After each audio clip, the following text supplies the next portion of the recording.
Hello and welcome to MMB autotech engineering classes. मैं engineer Rahul Vajpayee आज आपके सामने ऑटोमोटिव ब्रेकिंग सीरीज़ का सेकंड पार्ट लेके आया हूं, जिसमें हम डिस्क ब्रेक के बारे में बात करेंगे। जानेंगे डिस्क ब्रेक क्या होता है, इसका इन्वेंशन क्यों किया गया, इसके क्या क्या बेनिफिट्स और ड्रॉबैक होते हैं और ये किन किन पार्ट से मिलकर बना होता है। तो ये सारी बातें हम आज के इस वीडियो में डिस्कस करेंगे। तो चलिए शुरू करते हैं अपनी आज की इस क्लास को। सबसे पहले जानेंगे हम लोग कि जब आपके पास ड्रम ब्रेक ऑलरेडी था तो हम डिस्क ब्रेक की ओर क्यों गए।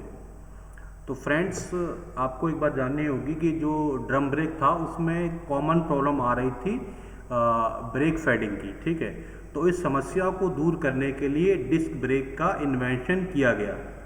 ठीक, अब आपको लग रहा होगा कि भाई ब्रेक फेडिंग क्या होती है। ब्रेक फेडिंग क्या होता है कि किसी ब्रेक का, ठीक है, ब्रेकिंग पावर लॉस हो जाना ब्रेक फेडिंग कहलाता है। कोई ब्रेक है तो उसका अगर ब्रेकिंग पावर लॉस हो रहा है तो उस एक्शन को हम लोग बोलेंगे ब्रेक फेडिंग।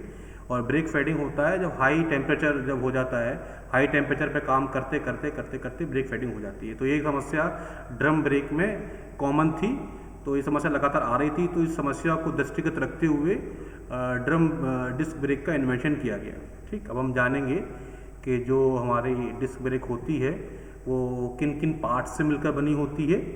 ठीक है, सबसे पहले इस सिस्टम में एक सर्कुलर डिस्क होती है, वृत्ताकार डिस्क होगी जो कि सीधे हब फ्लैन से जुड़ी होती है। ठीक, और ये जो डिस्क होती है, जो सर्कुलर डिस्क होती है, वो in the case of 4 wheeler cast iron से बनी होती है, और अगर हम 2 व्हीलर की बात करेंगे तो ये डिस्क बनी होती है स्टील की। नेक्स्ट है, इस सर्कुलर डिस्क पर 2 फ्रिक्शन पैड उपयोग किए जाते हैं जिसके द्वारा ब्रेकिंग एक्शन प्रोवाइड किया जाता है। ठीक है, ब्रेकिंग एक्शन को प्रोवाइड करने के लिए इस जो सर्कुलर डिस्क के दोनों ओर एक एक फ्रिक्शन पैड लगा होता है। ठीक, नेक्स्ट है, ये जो फ्रिक्शन पैड हैं ये हाइड्रोलिक पिस्टन द्वारा ऑपरेट होते हैं। ठीक है, और ये हाइड्रोलिक पिस्टन होता है, ये कैलिपर के अंदर एक सिलेंडर होता है, उसमें लगा होता है, फिट होता है। ठीक है, और ये कैलिपर की जो असेंबली होती है वो एक्सल पर जस्ट लाइक स्टब एक्सल और एक्सल केजिंग की भांति ही फिक्स्ड होती है। ठीक, अब यहाँ से एक क्वेश्चन दोस्तों एग्जाम में आता है, वो क्वेश्चन है कि सीधा इसका मटेरियल पूछ लेते हैं कि आपकी डिस्क ब्रेक है किस मटेरियल की बनी होती है। तो अगर हम बात करें, आपको ध्यान रखना है कि एग्ज़ाम पॉइंट ऑफ व्यू से कि 4 व्हीलर में ये बनी होगी कास्ट आयरन की। 4 व्हीलर में जो फ्रंट व्हील में जो लगी होती है ये, तो वहाँ पर कास्ट आयरन जो होगा, कास्ट आयरन जिसे कच्चा लोहा हम लोग बोलते हैं, उसकी बनी होगी। और 2 व्हीलर की बात करें तो 2 व्हीलर में ये बनी होगी स्टील की। ठीक, नेक्स्ट हम जानेंगे, ये जो है इसका डायग्राम मैंने आपको दिखाया है, ये कट सेक्शन व्यू है। ठीक है, ये हब है, हब से ये डिस्क लगी हुई है। ठीक है, ये 2 फ्रिक्शन पैड हैं, ये कैलिपर असेंबली है, इसके अंदर सिलेंडर है, और ये 2 हाइड्रोलिक पिस्टन है। ठीक है, ये पिस्टन क्या करते हैं, पैड को प्रेस करते हैं और जिससे ये पैड आगे जाते हैं और इस डिस्क को, घूमती हुई डिस्क को क्या करते हैं, पकड़ लेते हैं। जैसे ही ये डिस्क को पकड़ेंगे या डिस्क के कांटेक्ट में आएंगे, जो घूमती हुई रोटेटिंग डिस्क थी वो घूमना बंद कर देती है और ब्रेक अप्लाइड हो जाता है। ठीक है, और यहाँ पर हाइड्रोलिक फ्लूइड भरा होता है, ब्रेक लाइन से यहाँ आता है इसमें। ठीक है, हाइड्रोलिक फोर्स के थ्रू ही ये फ्रिक्शन पैड ऑपरेट होते हैं। ये मैंने आपको, ये जो डायग्राम था ये वाला, इसको मैंने यहाँ जूम करके दिखाया है। ठीक है, ये 2 पिस्टन लगे हुए हैं, ये ब्रेक पैड है। ठीक है, ये आपकी सर्कुलर डिस्क है, रोटेटिंग डिस्क। ठीक है, ये आपकी हब फ्लैंज से कनेक्टेड रहती है। अब हम जानेंगे इसका वर्किंग प्रिंसिपल। जब हाइड्रोलिक पिस्टन द्वारा आरोपित हाइड्रोलिक फोर्स कास्ट आयरन की रोटेट करती हुई डिस्क पर फ्रिक्शन पैड के द्वारा आरोपित किया जाता है, तब ब्रेक आरोपित होता है और व्हील घूमना बंद कर देते हैं। अर्थात मतलब क्या होगा, जैसे ही ड्राइवर जो है ब्रेक पैडल को प्रेस करेगा तो ब्रेक पैडल के प्रेस करते ही क्या होगा, जो हाइड्रोलिक जो पिस्टन थे वो एक्चुएट हो जाते हैं। ठीक है, एक्शन मोड में आ जाते हैं। एक्शन मोड में आते ही क्या करेंगे, वो हाइड्रोलिक फोर्स जो है आगे की ओर प्रेस करेंगे, और जैसे आपको मैंने बताया था हाइड्रोलिक पिस्टन जैसी फोर्स आगे की ओर प्रेस करेंगे, लगाएंगे, तो वो जो है उससे कनेक्टेड रहते हैं आपके ब्रेक पैड ठीक है, फ्रिक्शन ब्रेक पैड जिसे हम कह सकते हैं, तो वो ब्रेक पैड को आगे की ओर पुश करेंगे। जैसे ब्रेक पैड को ये आगे की ओर पुश करेंगे तो ये जो ब्रेक पैड है ये घूमती हुई रोटेटिंग डिस्क के कांटेक्ट में आ जाती है, ठीक है। और जैसे ही ये डिस्क के कांटेक्ट में आई तो डिस्क को ये रोक देती है, ठीक है। रोकेगी तो डिस्क घूमना बंद कर देती है, ठीक है। और जो डिस्क किससे जुड़ी होती है, डिस्क सीधी जुड़ी होती है व्हील हब से, ठीक है। हब से जुड़ी होती है तो जैसे ही जो है डिस्क ने घूमना बंद किया तो हब भी घूमना बंद कर देता है, अल्टीमेटली आपका व्हील जो है घूमना बंद कर देता है। और सिमिलरली इसका अपोजिट अगर हम लें तो जैसे ही ड्राइवर ब्रेक पेडल के ऊपर से अपना पैर हटाएगा तो क्या होगा, पिस्टन जो है, ठीक है, पिस्टन दोबारा अपनी उसी पोजीशन पे आने की कोशिश करेगा, ठीक। फोर्स रिलीज कर देगा, फोर्स रिलीज होते ही क्या होगा, ब्रेक पैड थे, ब्रेक पैड भी अपनी प्रारंभिक अवस्था में आएंगे, ओरिजिनल पोजीशन में आएंगे, और जो डिस्क है डिस्क फ्री हो जाएगी, और डिस्क फ्री होते ही फिर से पुनः घूमने लगेगी, और इस तरह जो है गाड़ी के व्हील्स भी फ्री हो जाते हैं और घूमने लगते हैं। तो ये थी इसकी वर्किंग। इससे आप जान गए कि किस तरह से डिस्क ब्रेक कार्य करता है। अब हम लोग बात करेंगे इसका, मैं जो वर्किंग प्रिंसिपल था एक बार मैं आपको पुनः अच्छे तरीके से बताने के लिए एक फ्लो डायग्राम की सहायता से यहाँ समझाता हूँ। तो ये वर्किंग वाला है कि जब आप ड्राइवर ब्रेक पेडल को अप्लाई करेगा, ब्रेक पेडल है, ब्रेक पेडल को ड्राइवर ने क्या किया, प्रेस किया। प्रेस करते ही क्या होगा, हाइड्रोलिक पिस्टन थे वो एक्शन मोड में आ जाएंगे, एक्चुएट हो जाएंगे।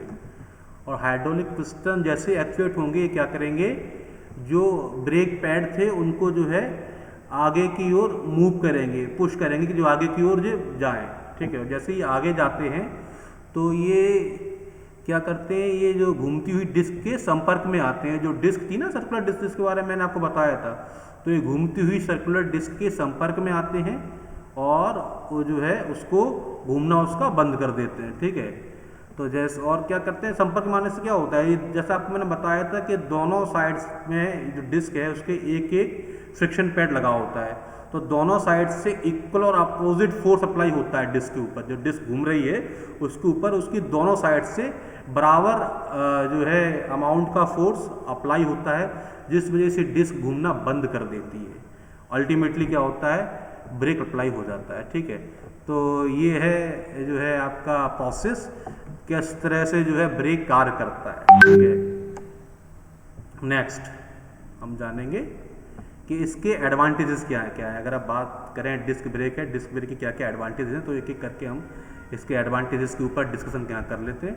सबसे पहला है, ड्रम ब्रेक की तुलना में बहुत कम मेंटेनेंस की आवश्यकता होती है। ये काम गलत लिखा है, कम है यहाँ पर, ठीक है। कम मेंटेनेंस की आवश्यकता होती है क्योंकि इसका जो डिज़ाइन बहुत सिंपल होती है, ठीक। जो ऊपर एक तो सारी चीज़ें आपको ऊपर से आपको सब दिखती हैं, ठीक है। तो बहुत इसका इजी मेंटेनेंस होता है, आपको कोई ज़्यादा दिक्कत नहीं आती है एज़ कम्पेयर टू अगर हम ड्रम ब्रेक की तरफ जाएँ, जहाँ पर सारी असेंबली ड्रम के अंदर बंद होती है, ठीक है। तो उसकी तुलना में जो इसका मेंटेनेंस बहुत ही ईजी होता है और बहुत लेस मेंटेनेंस रिक्वायर्ड होता है, ठीक। सेकंड है, स्टॉपिंग परफॉर्मेंस बेहतर होता है। इस जो डिस्क ब्रेक है, डिस्क ब्रेक की जो है stopping performance as compared to drum brake is much better. Fade free performance, और फेड फ्री परफॉर्मेंस से क्या तात्पर्य, फेड इसकी जो, चूँकि आपको मैंने बताया था इससे पहले ही कि जो ड्रम ब्रेक होता है, ड्रम ब्रेक में क्या है, ड्रम के अंदर बंद होता है। और फेडिंग की प्रॉब्लम के बारे में मैंने आपको बताया था। फेडिंग की प्रॉब्लम कब आती है कि जब कोई जो है ब्रेक है लगातार हाई स्पीड पे कार्य कर रहा होता है, तो उसके वजह से क्या होगा, हीट जनरेट होती है। हाई स्पीड पे जब काम कर रहा है हीट जनरेट हो रही है और हीट डिसिपेट नहीं हो पा रही है। हीट डिसिपेट नहीं होगी तो क्या होगा, ब्रेक फेड होने लगता है। और यहाँ पर क्या है, ये ओपन होता है, ठीक है। ये आपका डिस्क ब्रेक है, ओपन होता है, ठीक है। और उस डिस्क में होल्स बने होते हैं, ठीक है। तो उसकी बेटर कूलिंग होती है, इसकी कूलिंग बहुत अच्छी होती है, जिस वजह से इसका परफॉर्मेंस जो है फेड फ्री होता है as compared to your drum brake. Next है, इसमें जो वीर एंड टियर आ रहा है तो उसको आप उसे विजुअली ऊपर से चेक कर सकते हैं। है। इसको आपको ये असेंबली को डिसमेंटल नहीं करना पड़ेगा, जस्ट लाइक ड्रम ब्रेक में अगर आपको चेक करना है कि ब्रेक जो है उनमें वेयर एंड टियर किस तरह का हो रहा है, तो आपको क्या करना पड़ेगा, आपको असेंबली को डिसमेंटल करना पड़ेगा। ठीक है, जो ड्रम ब्रेक की असेंबली होगी उसको आप डिसमेंटल करेंगे, तब आप देखेंगे कि क्या उसकी कंडीशन है। और यहाँ पे ऐसा नहीं है, आप उसको जस्ट आपको ऊपर से दिख रहा है कि भाई ब्रेक पैड की कंडीशन कैसी है, तो ये इसका बेनिफिट है। और ड्रम ब्रेक की तुलना में पैड को बदलने की प्रक्रिया बहुत आसान होती है और जल्दी ये कार्य कंप्लीट हो जाता है, क्योंकि सब चीज़ जैसे पता है ओपन होता है, इजीली आप इसको ओपन मतलब करके रिप्लेस कर सकते हैं। ये प्रोसेस बहुत फास्ट होती है as compared to drum brake. ठीक, इसके बाद कुछ चीज़ और होती हैं, जैसे जो ड्रम ब्रेक है, तो ड्रम ब्रेक में क्या है, जो मैंने यहाँ मेंशन नहीं किया कुछ पॉइंट। ड्रम ब्रेक में आपका जो पैड था, जो शूज़ होते हैं, शूज़ सर्कुलर होते हैं। ठीक है, सर्कुलर होने की वजह से क्या होगा, उनमें यूनिफॉर्म वियर नहीं होता है, जबकि जो आपका डिस्क ब्रेक है उसमें हम लोग फ्लैट फ्रिक्शन पैड यूज़ करते हैं, जिसके वजह से जो उनमें वियर एंड टियर है, यूनिफॉर्म वियर एंड टियर होता है। ठीक है, इस वजह से फ्रिक्शन पैड की लाइफ भी ज़्यादा होती है as compared to drum brake. ठीक है, अब हम बात करेंगे उसके कुछ डिसएडवांटेजेस की। इसका डिसएडवांटेज है ड्रम ब्रेक की तुलना में ज़्यादा, इसको एक्टिवेट करने के लिए आपको ज़्यादा फोर्स की आवश्यकता होती है। जब आप इसे यूज़ कर रहे हैं तो एक्टिवेट करने के लिए आपको ज़्यादा फोर्स की आवश्यकता होगी as compared to drum brake. Second है महंगा, ये कॉस्टली होता है, इसका ड्रम ब्रेक की तुलना में कॉस्टली होगा। ठीक है, तो इसके कुछ ड्रॉबैक्स हैं। ठीक है, तो ये थी ड्रम ब्रेक के बारे में जो आपको मैंने बताया। इसमें से कुछ क्वेश्चंस जो मैंने बताए थे कि आपको एग्ज़ाम में पूछे जा सकते हैं। पहला तो यही है कि आपसे डिस्क का मटेरियल पूछ सकते हैं, 4 व्हीलर के लिए क्या होता है, 2 व्हीलर के लिए क्या होगा। दूसरा पूछ सकते हैं कई बार कि जो है जो डिस्क है उसमें होल्स क्यों बने होते हैं। होल्स होते हैं उसकी कूलिंग कैपेसिटी को बढ़ाने के लिए। कूलिंग अच्छा होगा तो क्या होगा, ब्रेक फेडिंग की परफॉर्मेंस, जो ब्रेक फेडिंग जो आपको मैंने बताया था, जिस वजह से हमने इसका इन्वेंशन मतलब इसका किया गया था साइंटिस्ट द्वारा, तो वो चीज़ बनी रहती है, मतलब प्रॉपर कूलिंग इसकी होती है होल्स के थ्रू। ठीक है, तो ये था हमारा आज का वीडियो। आपको कोई डाउट हो तो आप मुझसे पूछ सकते हैं कमेंट सेक्शन में।